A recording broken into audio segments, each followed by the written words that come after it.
Every encounter with femininity in its right form is blissful. It gives peace and purpose to a person's life.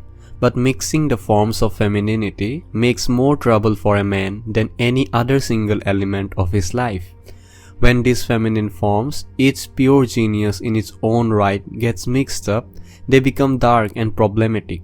It is true that a man will have to experience all of these forms, but he need not struggle with them in the muddled form that most men experience. The contaminations of one's mother image with other feminine elements, both inner and outer, are the most difficult of all to cope with. The worst of this is the overlay of the mother and the mother complex. Mothers are often blamed for what truly belongs to a man's mother complex. His mother may have contributed to this interior quality, but it is entirely separate from the actual woman who was his mother. One is outer, the actual human being who is his mother, and the other is inner, the backward pull, the defeatism and regressive tendency that is interior in every man. If one mixes this, he is certain to blame his mother for that inner struggle that rages in his inner world during his adolescence and early youth.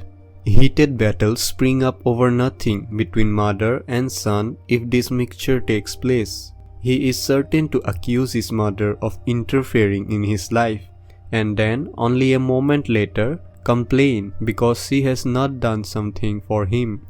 The young man must fight his dragon, that is his mother complex, or he will not tear himself loose from the Garden of Eden of his youth and become a man. Nothing is as dangerous to a man as an unresolved mother complex.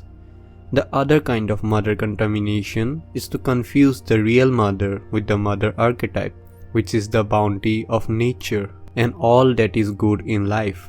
A person thus confused will spend his lifetime comparing a present event with what mother would have done. He makes the image of his mother, be she alive or dead, into the touchstone of every experience that comes to him. He will quote his mother or use her as an example for many events during the rest of his life.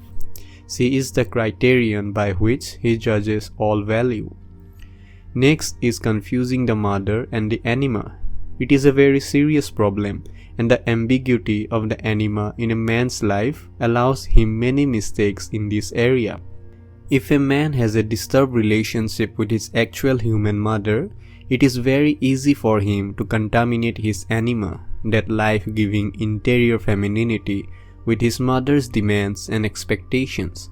A mother-hungry man can have the mother image stamped on his life expectations in areas one would not dream of.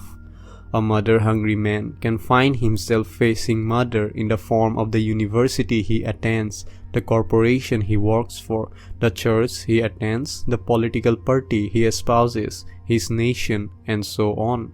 If a man suffers this muddling, he will have the characteristics of his own personal mother imprinted on every life-giving feelings of his experience.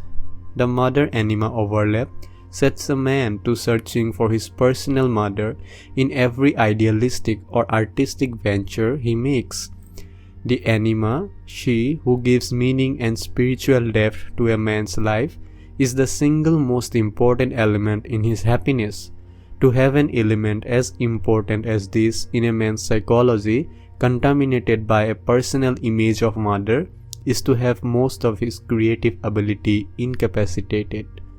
The confusion of mother and wife is also very common.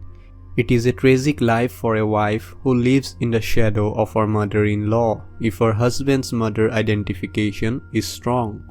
Living in the shadow of her husband's mother would not be too difficult, but if she lives in the shadow of her husband's mother image, the wife is helpless. Many men never marry in reality, but only find their mother in a younger form in the person of their wife.